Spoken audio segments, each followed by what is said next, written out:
News 10 ABC is the first media outlet to obtain these pictures from state police. Here is your first look at the boots and socks that were found along the trail behind the Twisted Horn camp. This right here resulted in a DNA hit, and this peanut butter jar found along that same campsite. Items all linked to Matt and Sweat. As for this third item, well, you're about to find out what that is. Very fluid situation in Malone, New York. The massive manhunt for Richard Matt and David Sweat gripped the nation for 3 weeks. Hundreds of officers searching door to door and through the woods to find any trace of them. It's gonna make the world move now. But it was the work done inside a forensics lab back in Albany by 2 scientists behind the scenes who helped crack the biggest case of the summer, thanks to a key piece of evidence taken out of a brown paper bag. You never know what evidence you obtain could make a difference in the case.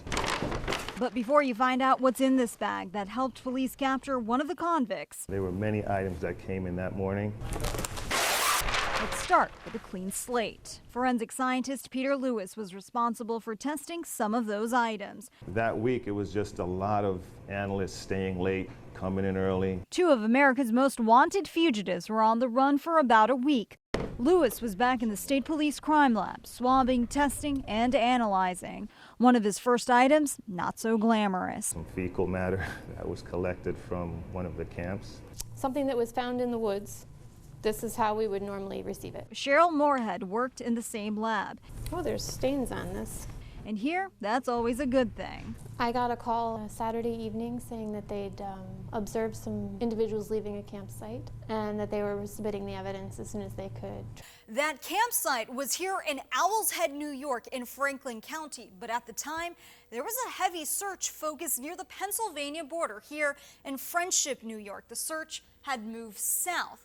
But that was all about to change. Oh, we knew that if their DNA was found there, it would shift their search. So Cheryl went to work examining every square inch of clothing that was submitted to her. They submitted various personal care items. Swabbed inside and out. There's usually skin cells left behind on clothing.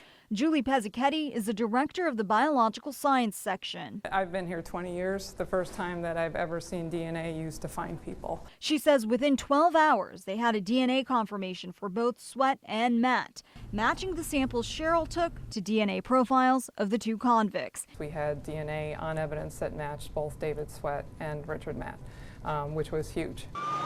Even bigger considering a week had passed and no sign of Matt or Sweat. They could have been in Mexico, they could have been in Canada, and it was our DNA that showed they were right there, right near the prison. 20 days after the elaborate escape, just 3 days after the DNA match, Richard Matt was found shot and killed. You know, that was the first time DNA, had such an incredible immediate impact. But Sweat was still out there. Back in here, Peter Lewis was digging more evidence out of those bags. Which brings us back to this first bag and what was inside.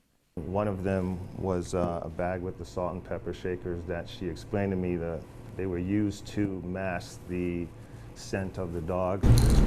He swabbed every inch of 2 pepper shakers that were submitted. It could have been touched, held, anywhere. With every brush, a possible clue. After drying out the swab, he scraped off the samples to be analyzed. I think it was Sweat after he left the prison, so it was an important piece of information. We do something that no one ever thought we could do. Using DNA to track 2 of the most dangerous men on the run. Now, here is your first look at those 2 pepper shakers that David Sweat used. This was found in the woods in Malone. Around 200 items were tested.